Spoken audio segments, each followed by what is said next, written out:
الكريم ونحن على ذلك لمن الشاهدين والشاكرين والحمد لله رب العالمين.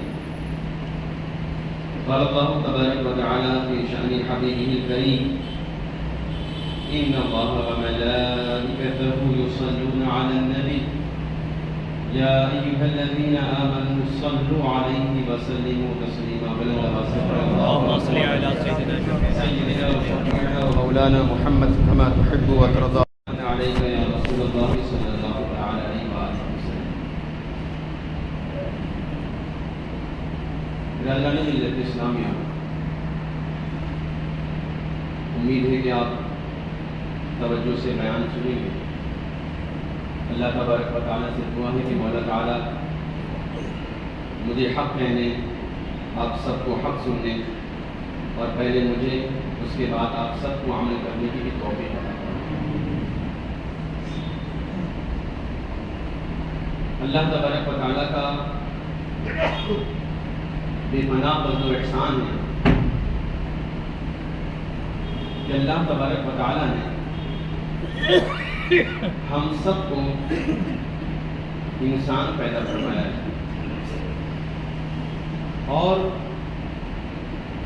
اس پر کرم والا یہ کرم اللہ تبارک و تعالیٰ کا ہمارے ساتھ ہوا ہے کہ جس نبی کی امت میں پیدا ہونے کی تمنا انبیاء نے کی ہے، اللہ نے ہمیں اس نبی کی امت میں پیدا کروایا ہے. بے پناہ اللہ تبارک و تعالیٰ کا احسان ہے. اور محبوب کی امت میں ہمیں پیدا فرمایا ہے. ہماری پیدائش کا مقصد کیا ہے، اس وجہ سے پیدا فرمایا ہے. سورہ ذاریات کی آیت مبارکہ میں صاف صاف اللہ تبارک و تعالیٰ نے ارشاد فرما دیا ہے وَمَا خَلَقْتُ الْجِنَّ وَالْإِنسَ إِلَّا لِيَعْبُدُونَ. انسان اور جنات کی تخلیق کا مقصد ہی یہی ہے کہ صرف عبادت، اس کے علاوہ کوئی ہو سکتا ہے. کہ ہم نے انسانوں اور جناتوں کو صرف اور صرف اپنی عبادت کے لیے پیدا فرمایا. جب ہم تفاسیر اس آیت مبارکہ کی پڑھتے ہیں، چاہے وہ تفسیر بغوی ہو، تفسیر صراط الجنان ہو، تفسیر جلالین ہو، تو ہمیں یہ پتہ چلتا ہے، ایک سوالیہ نشان یہ قائم ہوتا ہے کہ ہماری تخلیق کا مقصد صرف عبادت ہے. اللہ تبارک و تعالیٰ نے ہمیں بھوک بھی عطا فرمایا ہے، کھانا پینا بھی عطا فرمایا ہے، کاروبار بھی عطا فرمایا ہے، نیند بھی عطا فرمایا ہے، محض دنیاوی اشیاء بھی عطا فرمائی ہے. اگر صرف ہمارا مقصد عبادت ہی ہوتا تو اللہ تبارک و تعالیٰ ہمیں بھوک نہ دیتا، ہمیں نیند نہ دیتا، ہمیں سونے کی توفیق نہ دیتا، ہمیں دنیاوی اشیاء میں مشغول نہ کرتا. ایک طرف اللہ تبارک و تعالیٰ مقصد تخلیقی انسانی کا یہ بتا رہا ہے صرف عبادت ہے، دوسری طرف ہمیں نیند بھی دیا ہے، دوسری طرف ہمیں کھانے پینے کی نعمتوں سے بھی نواز رہا ہے، دوسری طرف ہمیں کاروبار کی اشیاء میں مشغول بھی کر رہا ہے. تو مفسرین اس آیت کریمہ میں ارشاد فرماتے ہیں کہیں اور جانے کی ضرورت نہیں ہے، ہمارا مقصد تو صرف عبادت ہی ہے اور ہمیشہ رہے گا، تو کہیں اور جانے کی ضرورت نہیں ہے. انسان اگر اللہ تبارک و تعالیٰ کی رضا کے لیے حلال کاروبار کرے، حلال کمائی کھائے، تو اس کا یہ کھانا اور کمانا یہ بھی عبادت میں شمار کیا جائے گا. حتیٰ کہ اتنا بھی نہیں، اگر وہ ایک نماز پڑھ کر دوسری نماز کے درمیان اگر انتظار کرے گا کہ دوسری نماز کا وقت آئے گا تو میں نماز کے لیے جاؤں گا، تو مفسرین فرماتے ہیں کہ یہ جو نمازوں کے درمیان ڈسٹینس ہے، اس کی اس نیت پر اس درمیان بھی اس کو ثواب عطا کیا جائے گا، اور وہ بھی اتنا حصہ عبادات میں شمار کیا جائے گا. اتنا ہی نہیں، کرم بالا یہ کرم یہ ہوا کہ مفسرین فرماتے ہیں اگر کوئی شخص وضو کر کے سو جائے رات میں اور یہ تمنا کرے کہ مجھے صبح فجر کی نماز ادا کرنی ہے، تو محض وہ سو رہا ہے، اس کا سونا بھی عبادت میں شمار کیا جائے گا. وَمَا خَلَقْتُ الْجِنَّ وَالْإِنسَ إِلَّا لِيَعْبُدُونَ. کہ ہمارا مقصد عبادت ہے، صرف عبادت ہے. ایک اور بات یہاں مفسرین بڑی اچھی ارشاد فرماتے ہیں کہ جب کسی چیز کو مقصد کے تحت پیدا کیا جاتا ہے اور وہ چیز اس مقصد میں کھری نہیں اترتی، اس مقصد کو پورا نہیں کرتی، تو اس کو ریٹائر کر دیا جاتا ہے. مثال کے طور پر یہ جو مائک ہے، مائک اس کا مقصد ہے کہ آواز دور تک لوگوں تک پہنچانا. اگر یہ مائک اپنا کام نہ کرے اور یہ آواز لوگوں تک دور تک نہ پہنچائے تو یہ مائک گویا اپنے مقصد کو پورا نہیں کر رہا ہے، اس کو کچھ دن بعد اس کو ریٹائر کر دیا جائے۔ اسی طرح فین ہے، لائٹ ہے، ایسی ہے، ہر چیز کا مقصد ہوتا ہے۔ اگر فین ہوا دینا بند کر دے تو اس کو ڈسٹ بن میں ڈال دیا جاتا ہے، اس کو ہٹا دیا جاتا ہے، ریٹائر کر دیا جاتا ہے۔ کوئی بھی دنیاوی اشیاء جب اپنے مقصد کو پورا نہیں کرتی تو اس کو ریٹائر کر دیا جاتا ہے، اس کو ہٹا دیا جاتا ہے، اس کو نیچے پھینک دیا جاتا ہے۔ تو انسان یہ کیسے بھول گیا کہ انسان عبادات نہ کرے اور وہ سوچے کہ میں بلندی پر رہوں، انسان نمازیں نہ پڑھے اور وہ یہ تمنا کرے کہ میں سربلند رہوں، انسان اللہ کی رضا کے اور اطاعت میں زندگی نہ گزارے اور وہ تمنا میں جیے کہ میں عبادت رہوں۔ آج انسان کی ذلت اور رسوائی کا صرف اور صرف مطلب یہی ہے کہ انسان اپنی مقصد کو پورا نہیں کر رہا ہے، انسان اپنی تخلیق کے مقصد کو پورا نہیں کر رہا ہے۔ جس دن انسان نے اپنے مقصد کو پورا کر دیا تو وہ دن دور نہیں کہ اللہ تبارک و تعالیٰ اسے سربلند فرمائے گا۔ اور قرآن کہتا ہے وَلَا تَهِنُوا وَلَا تَحْزَنُوا وَأَنْتُمُ الْأَعْلَوْنَ إِن كُنتُم مُؤْمِنِينَ، اگر تم ایمان والے ہو تو تم ہی ہر جگہ کامیاب رہو گے۔ آج ہم نے مقصد کو چھوڑ دیا، آج ہمارے اندر سے ایمان نکل گیا۔ جس آیت مبارکہ کی تلاوت کا شرف حاصل ابتدا میں نے کیا تھا، اس آیت کریمہ کی طرف میں آتا ہوں۔ ہمارا مقصد صرف عبادت ہے، ہم عبادت کرتے ہیں، کوئی ہمیشہ کے لیے دنیا میں نہیں رہتا۔ جو اللہ تبارک و تعالیٰ کی عبادت میں زندگی گزارتا ہے تو اللہ تبارک و تعالیٰ اس پر اپنا فضل و کرم فرماتا ہے، اور ایک مدت تک جو اس کی مدت ہوتی ہے دنیا کی زندگی میں، ایک مدت گزر جانے کے بعد وہ اس دنیا کو چھوڑ دیتا ہے اور اس زندگی کی طرف جاتا ہے جو ہمیشہ اور رہنے والی زندگی آخرت کی زندگی ہے۔ انسان اس دنیا سے رخصت ہو جاتا ہے۔ کامیاب وہی ہوتا ہے جو قرآن پاک میں ارشاد فرمایا عمل اچھا کرو گے تو قبر بھی اچھا رہے گا، اور اگر عمل خراب کرو گے دنیاوی میں اللہ تبارک و تعالیٰ اس کے رسول کی اطاعت و اطاعت نہیں کرو گے تو پھر اس کا حساب بھی تمہیں دینا پڑے گا۔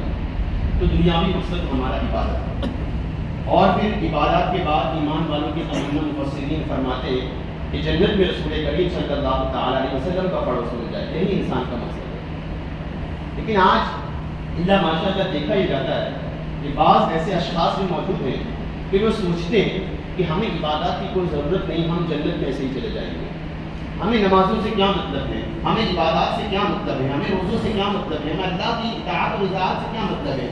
بعض اللہ ماشاء اللہ ایسے اشخاص بھی پائے جاتے ہیں کہ وہ عبادات کرتے ہیں۔ ایک بات اور عرض کر دوں، کوئی بھی شخص اپنی عبادات کی بنیاد پر جنت میں جاتا ہی نہیں۔ اللہ تبارک و تعالیٰ جسے چاہتا ہے فضل فرماتا ہے تو اسے اپنے فضل کی بنیاد پر جنت میں بھیج دیتا ہے، لیکن حساب و کتاب میں عمل کا دینا ہی پڑے گا، چاہے ہم ہو یا آپ ہو۔ ہر لمحہ قرآن کہتا ہے وَمَن يَعْمَلْ مِثْقَالَ ذَرَّةٍ خَيْرًا يَرَهُ وَمَن يَعْمَلْ مِثْقَالَ ذَرَّةٍ شَرًّا يَرَهُ۔ اگر ایک ذرہ کے برابر گناہ کیا ہوگا تو اس کا بھی حساب دینا پڑے گا، اور اگر ایک ذرہ کے برابر نیکی کی ہوگی تو اس کا بھی حساب دینا پڑے گا۔ تو مقصد عبادات اور یہ تمنا کہ جنت میں رسول پاک کا پڑوس بن جائے اور عبادات سے غافل رہے، تو یہ تمنا محض ایک ادھوری تمنا ہے۔ قرآن کہتا ہے سورہ بقرہ کی آیت نمبر 214، اللہ ارشاد فرماتا ہے ام حسبتم ان تدخلوا الجنۃ ولما یاتکم مثل الذین خلوا من قبلکم۔ قرآن کہتا ہے، اور یہ آیت مبارکہ صبح قیامت تک آنے والی تمام مسلمانوں سے کہہ رہا ہے، ام حسبتم ان تدخلوا الجنۃ ولما یاتکم۔ قرآن کہتا ہے کیا تم یہ گمان کرتے ہو، کیا تم یہ سوچتے ہو، ام حسبتم ان تدخلوا الجنۃ ولما، کہ تم جنت میں یوں ہی داخل ہو جاؤ گے، ابھی تم پر وہ مصیبتیں اور وہ رودات نہیں آئی ہیں جو پچھلی امتوں پر آیا کرتی تھی۔ ام حسبتم ان تدخلوا الجنۃ ولما، کیا تم یوں ہی سوچتے ہو کہ یوں ہی ایسے ہی ہنستے کھیلتے جنت میں داخل ہو جاؤ گے، ابھی تم پر وہ مصیبتیں اور وہ اذیتیں نہیں آئی ہیں جو پچھلی امتوں پر آیا کرتی تھی۔ اصل میں یہ آیت مبارکہ غزوہ احزاب میں نازل ہوئی۔ غزوہ احزاب ہی کو غزوہ خندق کہا جاتا ہے۔ غزوہ احزاب میں آیت مبارکہ نازل ہوئی، اور صحیح بخاری کی آیت مبارکہ کی روشنی میں ایک حدیث پاک میں ملتی ہے کہ حضرت خباب بن عبد رضی اللہ تعالیٰ عنہما اللہ کے رسول کے پاس تشریف فرما ہوئے گئے، اللہ کے رسول کی بارگاہ میں۔ رسول پاک صلی اللہ تعالیٰ علیہ وسلم کعبے کے سائے سے ٹیک لگا کر آپ تشریف فرما کے آرام کر رہے تھے۔ حضرت خباب بن عبد رضی اللہ تعالیٰ بارگاہ رسالت میں حاضر ہو گئے، اے اللہ کے رسول آپ ہمارے لیے دعا کیوں نہیں کرتے، ہمارے اوپر مصیبتوں کا اور اذیتوں کا پہاڑ توڑا جاتا ہے، اے رسول پاک آپ ہمارے لیے دعا کریں، آپ مستجاب الدعوات رسول ہیں، آپ کی دعا کبھی اللہ کی بارگاہ میں رد نہیں کی جاتی، اے اللہ کے رسول آپ ہمارے لیے دعا کریں۔ تو یہ آیت مبارکہ نازل ہوئی اور رسول پاک آپ نے 3 باتیں ارشاد فرمائی. اے خباب تو مجھ سے دعا کے لیے کہتا ہے کہ میں تیرے لیے دعا کروں. اے خباب پچھلی امتوں پر جب کوئی ان کے بادشاہوں کے آگے سجدہ نہ کیا جاتا تو یہ بڑا بڑا آرا مشین لائے جاتے اور ان کے سر پر رکھے جاتے اور ان کے سر سے چلایا جاتا اور ان کو سر کے 2 ٹکڑے کر دیے جاتے. آدھا جسم ادھر نکل جاتا اور آدھا جسم ادھر ہو جاتا. آگے رسول پاک صلی اللہ تعالی علیہ وسلم ارشاد فرماتے ہیں خباب تو کہتا ہے کہ مصیبتیں تیرے اوپر آ رہی ہے اور میں تیرے لیے دعا کروں. پچھلی امتوں پر جب لوگ دین سے نہیں پھرتے تھے بار بار ستایا جاتا تھا تو بڑی بڑی لوہے کی کیلوں سے ان کے جسم کو ہنگار دیا جاتا اور ان کے جسم کی چمڑی کو ادھیڑ دیا جاتا. لیکن اس کے باوجود نہ تو کوئی اسے نماز سے روک سکتی تھی نہ ہی کوئی اسے دین سے پھر سکتی تھی. حتیٰ کہ حضور آگے ارشاد فرماتے ہیں کہ بڑے بڑے سمندر میں ان کی غوطہ زن کیا جاتا اور ان کو اسی طرح ڈبو دیا جاتا. لیکن اس کے باوجود بھی کبھی کوئی چیز ان کو نہ تو اللہ کی عبادات سے روک سکتی تھی نہ ہی کوئی یہ اشیاء اور یہ مصیبتیں ان کو دین سے پھیر سکتی تھی. آج آسائشیں ہمارے اوپر سے، آج آرام ہر طرح کا ہمارے پاس ہے، لیکن پھر بھی وہ لذتیں جو صحابہ کے پاس تھی آج ہمارے اوپر پاس وہ لذتیں نہیں ہوئی. آج کبھی ہم نے اسلام کے لیے ایک تماچا بھی نہیں کھایا ہے، لیکن صحابہ نے قربانیاں دی ہیں، قربانیاں پیش کی ہیں. صحابہ کرام نے اپنی جان کی بازی لگائی ہے، اسی لیے ان کے وہ دین کی حلاوت وہ محسوس ہوتی ہے جو آج ہمیں محسوس نہیں. آج ہم بھی مسلمان میں پیدا ہوتے ہیں ہمیں خوش آمدید کہا جاتا ہے، لیکن وہ صحابہ کرام نے اپنی جان کی بازی لگا کر اسلام کو پڑھا ہے، اسلام کلمہ قبول کیا ہے، تب ان کو دین کی حلاوت محسوس ہوتی ہے. ایک روایت بڑی تیزی کے ساتھ میں آپ کے سامنے پیش کرتا ہوں. طبقات ابن سعد طبقات الکبریٰ میں یہ روایت موجود ہے. حضرت عمار بن یاسر رضی اللہ تعالیٰ عنہ کا نام آپ نے سنا ہوگا. حضرت عمار بن یاسر رضی اللہ تعالیٰ عنہ بڑے زبردست صحابی رسول ہیں.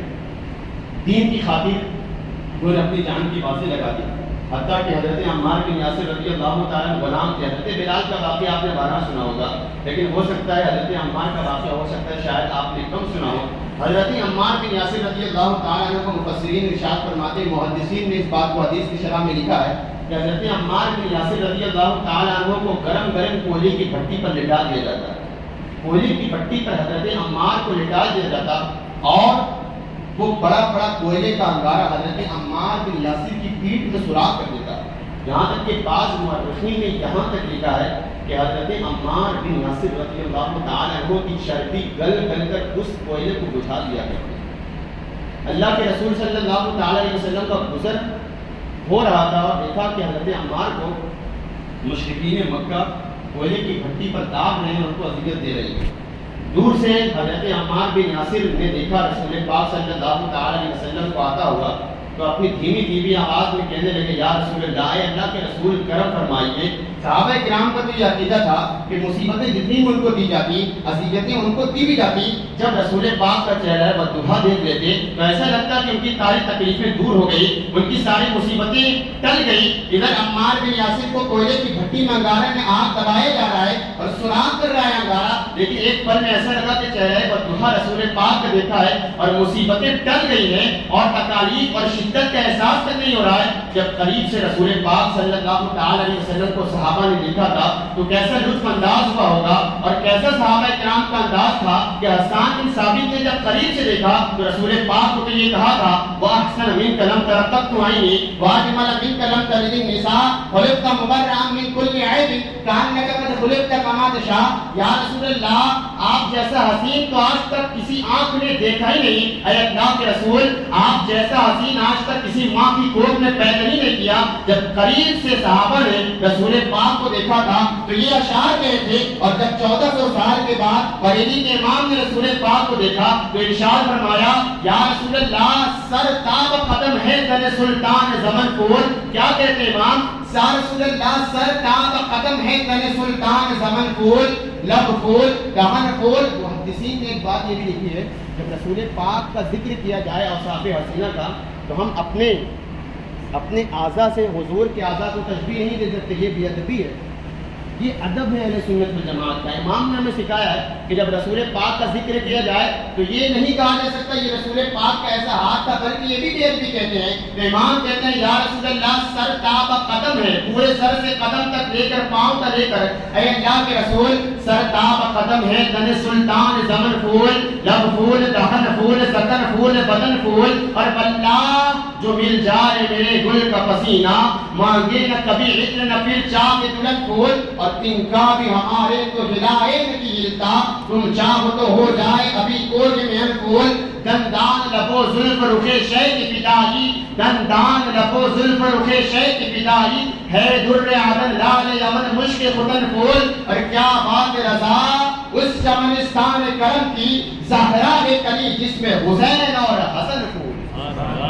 یہ صحابہ کرام کا مزاج تھا. حضرت عمار نے حضور کو دور سے آتا ہوا دیکھا, ایسا لگا کہ ساری تکلیفیں دور ہو گئی, اور اپنے من ہی من میں کہنے لگے یا رسول اللہ, زور سے کہتے تو مشرکین مکہ اور اذیت دیتے.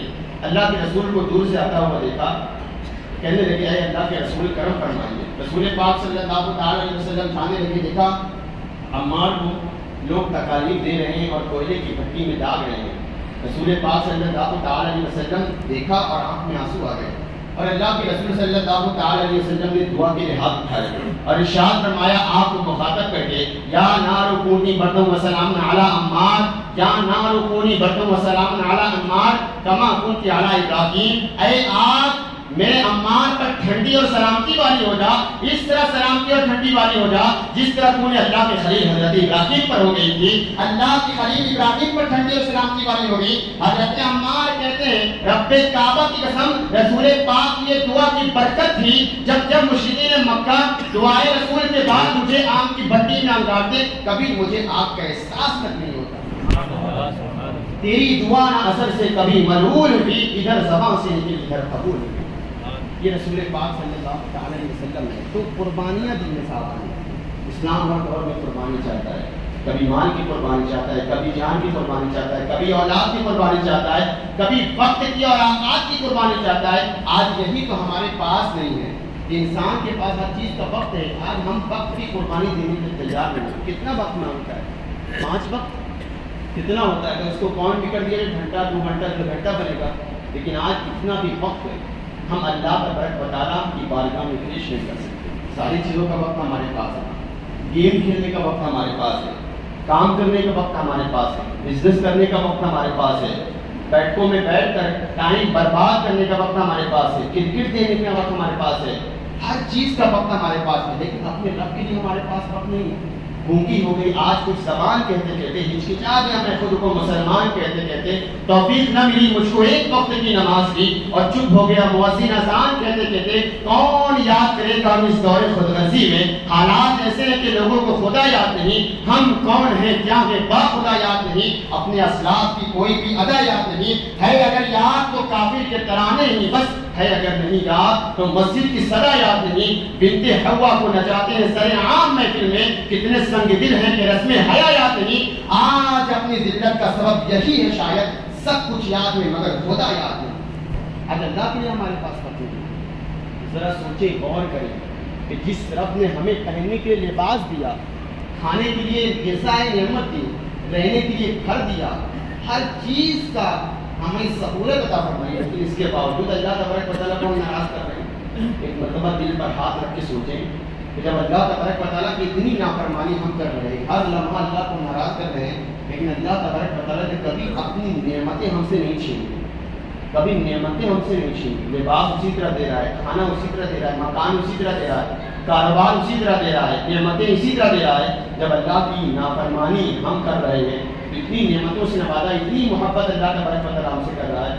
جس دن ہم نے اللہ کی فرما برداری کرنا شروع کر دیا تو اللہ ہمیں کتنی نعمتیں دے. یہ بہت بڑی بات ہے. میں عرض کر رہا تھا خود کو بدلیں. وَأَنْتُمُ الْأَعْلَوْنَ إِن كُنتُم مُؤْمِنِينَ. آج مسلمان ہر جگہ ستایا جا رہا ہے, مسلمان ہر جگہ برباد کیا جا رہا ہے. آئے دن کوئی نہ کوئی صدر میں بل پاس کیا جا رہا ہے. اس کی بہت بڑی وجہ پہلے ہم خود ہیں. کیا قرآن جو صحابہ کرام کے پاس تھا وہ قرآن ہمارے پاس نہیں ہے؟ وہی قرآن ہمارے پاس موجود ہے. حدیث طیبہ رسول پاک کی جو حضور کے زمانے میں حضور کے سامنے صحابہ کرام نوٹ کیا کرتے تھے, وہی حدیث پاک آج ہمارے پاس بھی موجود ہے. کلمہ طیبہ اور اسلام جو صحابہ کے پاس تھا وہی آج بھی ہمارے پاس 1400 سال موجود ہے. لیکن بس ہمارے درمیان فرق یہ ہے کہ جب ان قرآن کو پڑھتے تھے، حضور کی باتوں کو سنتے تھے، حضور کی حدیث کو یاد کرتے تھے تو اس پر وہ عمل کرتے تھے. اور آج ہمارے درمیان فرق یہ ہے کہ ہم سنتے تو ہوئے، ہم پڑھتے تھے لیکن اس پر عمل نہیں کرتے. اور جس دن ہم نے عمل کر دیا اور مکمل ایمان والے بن گئے تو قرآن کا یہ اعلان ہے وَأَنتُمُ الْأَعْلَوْنَ إِن كُنتُم مُؤْمِنِينَ، ہر جگہ تم ہی کامیاب رہو گے، کبھی ناکامی تمہارا قدم نہیں چھوڑ سکتی. تو حضرت عمار بن یاسر رضی اللہ تعالیٰ عنہ کا تذکرہ کر رہا تھا. مصیبتوں کا پہاڑ توڑا گیا حضرت عمار کا. مشرکین مکہ نے کہا اے عمار حضور کا کلمہ پڑھنا چھوڑ دو ورنہ ہم تمہیں جان سے مار دیں گے. لیکن حضرت عمار کا جواب ہوتا جان لے لو لیکن میں اللہ کے رسول کا کلمہ پڑھنا نہیں چھوڑ سکتا.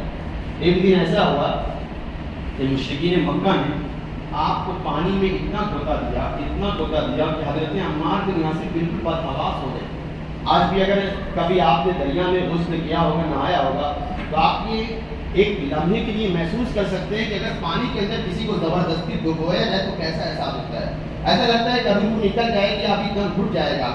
اب 10 مشرکین مکہ 15 مشرکین مکہ ادھر سے حضرت عمار کو دشمنی میں زبردستی پانی میں غوطہ دے رہے ہیں اور حضرت عمار بن یاسر رضی اللہ تعالیٰ بالکل بدحواس ہو گئے. ایسا لگ رہا ہے ابھی جان نکل جائے گی. اور جو مشرکین مکہ نے چاہا کہ عمار اللہ کے رسول کے بارے میں جو غلط بات کہنا ہے کہہ دے، حضرت عمار نے مورخین نے لکھا ہے کہ حضرت عمار بالکل بدحواس ہو گئے. ایسا لگا کہ ایک لمحے کے لیے مشرکین مکہ نے حضرت عمار کی زبان سے اللہ کے رسول کی نازبہ کلمات سن رہی ہیں.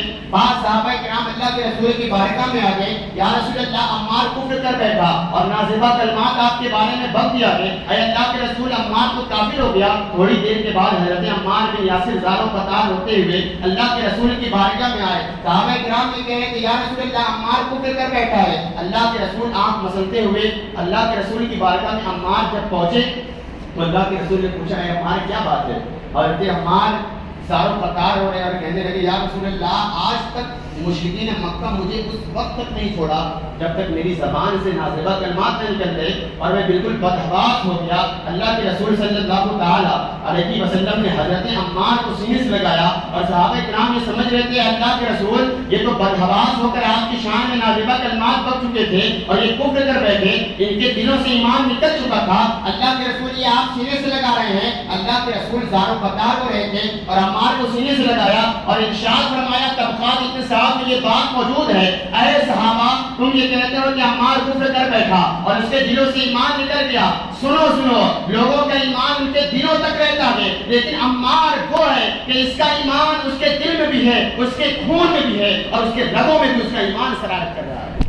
اور قرآن کی آیت کریمہ نازل ہو گئی کہ اگر کوئی شخص تباہ ہوا ہے، سہما ہوا ہے، ولا تبوک رہی مطمئن بالایمان او کما قال، اللہ تبارک و تعالی ارشاد فرماتے ہیں اگر کسی کے ساتھ زبردستی کی جائے اور اس کو مارا پیٹا جائے، جان کے لانے پڑ جائے، اگر وہ شان رسول میں نازبہ کلمات بک دے تو یہ ایمان کا درجہ ہے کہ وہ اس پہ دلوں سے ایمان نہیں نکلتا بلکہ وہ پکا مومن رہتا ہے. اور اللہ کے رسول نے حضرت عمار کو سینے سے لگایا اور کہا اگر آگے بھی کبھی مشرکین مکہ کبھی ایسا کرے تو اسی طرح صبر کرتے رہنا. تو کہنے کا مطلب یہ ہے کہ کس طرح ٹارچر کیا گیا، مصیبتوں کا پہاڑ توڑا گیا.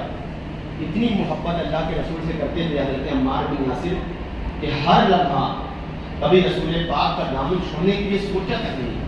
آج ہم سے تو اپنا بستر نہیں چھوڑتا کہ ہم اللہ کے رسول کی آنکھوں کو ٹھنڈک پہنچا کر فجر کی نماز ادا کر سکیں. آج ہم سے تو اپنے وقت کی قربانی اسلام مانگ رہا ہے، ہم اپنے وقت کی قربانی پیش کر سکیں. لیکن وہ صحابہ کیسے تھے پتہ ہے؟ جب مسجد نبوی کی تعمیر ہو رہی تھی، مسجد نبوی کو بنایا جا رہا تھا تو صحابہ کے نام اینٹیں لے کر اینٹ، مکے کی اینٹ بہت بڑی ہوتی ہے اور بہت بھاری وزن بھی رہتا ہے. صحابہ کے نام ایک اینٹ لے کر جا رہے تھے اور مسجد نبوی کی تعمیر ہو رہی تھی. عمار بن یاسر رضی اللہ تعالیٰ تشریف فرما ہے، دیکھا کہ صحابہ کرام سے ایک اینٹ نہیں اٹھ رہی، اب مشکل سے لے کے جا رہے ہیں اور یہاں حضرت عمار بن یاسر ڈبل اینٹ اٹھا کر لے کر جا رہے ہیں. ڈبل اینٹ زبردستی اسی طرح اٹھا کر مشقت و محنت کے ساتھ اٹھا کر لے کر جا رہے ہیں. اللہ کے رسول نے پوچھا عمار کیا بات ہے کہ صحابہ سے ایک اینٹ مشکل سے اٹھتی ہے اور تو زبردستی دو اینٹ اٹھا کر لے کر جا رہا ہے. آخر وجہ کیا ہے, آخر بات کیا ہے؟ ایک ایک اینٹ اٹھاتا کہ نہیں دو دو اینٹ کیوں اٹھاتا ہے؟ حضرت عمار بن یاسر کا ایمان دیکھیں اور حضور سے محبت اور عشق دیکھیں. حضرت عمار بن یاسر نے کہا اے اللہ کے رسول, صحابہ کرام ایک ایک اینٹ اٹھا کر لے کر جا رہے تھے اور آپ بھی ایک ایک اینٹ اٹھا کر لے کر جا رہے تھے تو مجھے اچھا نہیں لگا. اے اللہ کے رسول, آپ آرام کریں, تشریف فرما ہو جائیں, بیٹھ جائیں, میں ایک اینٹ اپنے لیے اٹھا رہا ہوں اور ایک اینٹ یا رسول اللہ آپ کے لیے اٹھا رہا ہوں, اس لیے میں دو دو اینٹ اٹھا کر لے کر جا رہا ہوں. کون ہے اتنی محبت کرنے والا؟ آج تو ہم صرف محض زبان سے کہتے ہیں کہ غلامی رسول میں موت بھی قبول ہے, لیکن اصل میں عشق مصطفیٰ تو ان کے پاس تھا جو اقبال نے کہا کی محمد سے وفا تو نے تو ہم تیرے ہیں, یہ جہاں چیز ہے کیا لاہو قلم میں تیرے ہیں. اصل میں وہ صحابہ کرام تھے کہ عشق مصطفیٰ کا کام انہوں نے ایسا کیا ہے کہ آج 1400 سال گزر گئے, آج صحابہ کرام کے حضرت ابو بکر سے لے کر حضرت امیر معاویہ تک صحابہ کرام کے ڈر کے بج رہے ہیں اور صبح قیامت تک بجتے رہے ہیں. تو یہ عشق مصطفیٰ کو انہیں صلہ ملا ہے. جب جب قوم اللہ اور اس کے رسول سے منہ پھیرتی ہے وہ قوم ہمیشہ ذلیل قوم رہتی ہے, وہ قوم ہمیشہ رسوا قوم رہتی ہے, وہ قوم ہمیشہ تباہ و برباد قوم رہتی ہے. ام حسبتم ان تدخلوا الجنة ولما یأتکم مثل الذین خلوا من قبلکم, کیا تم یہ گمان کرتے ہو کہ تم جنت میں یوں ہی داخل ہو جاؤ گے؟ ابھی تم پر وہ مصیبتیں اور وہ رودات نہیں آئی ہیں جو پچھلی امتوں پر آیا کرتی تھی. اگرچہ ان پر مصیبتیں آتی تھی لیکن نمازوں سے کوئی ان کو چیز نہیں روک سکتی تھی, عبادات سے کوئی ان کو چیز نہیں روک سکتی تھی. آج آسائشیں بھی ہمارے پاس ہیں, آج ہر طرح کی سہولت بھی ہمارے پاس ہے, آج مساجد میں قالین اور اچھے فین ہمارے لیے لائے گئے ہیں, لیکن اس کے باوجود لوگ آنے کے لیے تیار نہیں. یہ توفیق الہی کا بہت بڑا معاملہ ہے. اللہ تبارک و تعالیٰ جسے توفیق دیتا ہے تو بغیر علام کے وہ فجر کی نماز پڑھنے کے لیے اٹھ جاتا ہے, اور جسے توفیق نہیں دیتا تو علام بجتے رہتا ہے, وہ سوتا رہتا ہے. اللہ سے ہمیشہ توفیق مانگے, کبھی نمازوں کی توفیق ہم سے نہ چھینے. اللہ اگر توفیق دے رہا ہے تو سمجھ لو کہ اس کی رحمت کا بہت بڑا صلہ آپ کے ساتھ ہے کہ وہ اپنی بارگاہ میں آپ کو آنے کی دعوت دے رہا ہے. آپ کو دعوت دی گئی ہے تب آئے ہیں, بغیر دعوت کی کوئی نہیں. ہر انسان کو جانا ہے, کسی انسان کو چھٹکارا نہیں ہے. اچھا عمل کرو گے تو قبر میں اچھا سلوک کیا جائے گا, ورنہ ہم نے تو یہ بھی پڑھا ہے کہ جب گناہگار قبر میں جاتا ہے تو 10 دن نہیں بٹتی اس کی پستی ادھر کی ادھر, اور اس کے پیٹ بھی پھٹ جاتے ہیں اور اس میں کیڑے پڑ جاتے ہیں اور اس کو کیڑے کھانے لگتے ہیں. اگر یہی اچھا عمل کر کے جائیں گے تو مورخین نے یہاں تک لکھا اور یہاں تک کہ اگر کہ سالوں بعد ان کی قبریں کھولی جاتی ہے تو ان کے کفن تک ملے گی. یہ ایمان کا معاملہ ہوتا ہے. حضرت عمر فاروق اعظم رضی اللہ تعالیٰ عنہ ایک آخری روایت پیش کر کے اپنی گفتگو تمام کر دینا چاہوں گا. اللہ تبارک و تعالیٰ سے دعا ہے کہ مولا تعالیٰ پہلے مجھے اس کے بعد آپ سب کو عمل کرنے کی توفیق عطا فرمائے. حضرت عمر کا نام آپ نے سنا ہوگا, خلیفہ نون حضرت عمر ابن خطاب رضی اللہ تعالیٰ. مصلی رسول پر حضرت عمر امامت کر رہے ہیں, فجر کی نماز پڑھا رہے ہیں. فکر آخرت سے عمر کا لرزنے کا انداز دیکھیں. فجر کی نماز پڑھا رہے ہیں حضرت عمر, ایک مجوسی شخص سے چھپا ہوا تھا فیروز دور, اور اس سے پہلے ہی سے چال چلی تھی کہ حضرت عمر کو شہید کرنا ہے, قتل کرنا ہے. اور حضرت عمر کی یہ تمنا بھی تھی, یہ دعا بھی تھی کہ اللہ مجھے اللہ کے رسول کی جنت البقیع میں دفن فرمانا اور مجھے شہادت کی موت عطا کرنا. حضرت عمر کی یہ دونوں دعا قبول ہو گئی. تو فجر کی نماز حضرت عمر پڑھا رہے تھے, ایک مجوسی شخص نے حضرت عمر کو 7 مرتبہ آ کر خنجر بھونک دیا. یہ کتاب مختارات میں موجود ہے اور طبقات ابن سعد میں بھی یہ بات موجود ہے. 7 مرتبہ اس نے خنجر بھونکا تو حضرت عمر جو ہے زمین پر آ گئے. پہلی صف میں حضرت عبد الرحمن بن عوف تشریف فرماتے, آگے بڑھ کر آپ نے نماز کی امامت آگے سے شروع کر دی, اور 2 شخص حضرت عمر کے شہید کرنے والے کو دوڑ کر پکڑنے لگے. تو اس نے دیکھا کہ 2 لوگ مجھے پکڑنے کے لیے دوڑ رہے ہیں, تو اس نے اپنے بھی پیٹ میں خنجر بھونک دیا اور اس نے خودکشی کر لی.